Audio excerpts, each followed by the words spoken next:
స్క్రీన్ని జాగ్రత్తగా చూడండి.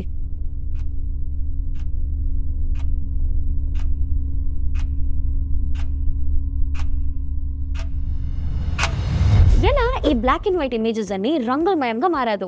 మీరు స్క్రీన్ సెంటర్ లో ఉన్న పాయింట్ ని చూసినప్పుడు దాన్ని చుట్టి ఉన్న చాలా అల్ట్రా సాచురేటెడ్ కలర్స్ వల్ల కలర్ సెన్స్ చేసే ఫోటో రిసెప్టర్స్ అనే కోన్ సెల్స్ ఓవర్లోడ్ అవుతాయి.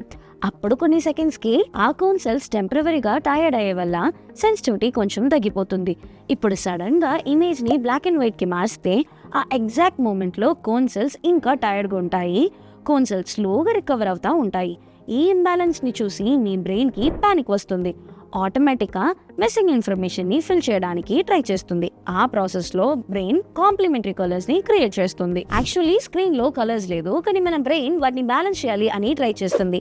ఈ ఇల్యూషన్ ని మనము న్యూరల్ ఆఫ్టర్ ఇమేజ్ అని పిలుస్తాము. వన్స్ ఈ కోన్ సెల్స్ అని ఫుల్ గా రికవర్ అయిన తర్వాత ఈ కలర్స్ అని డిసపర్ అయిపోతుంది.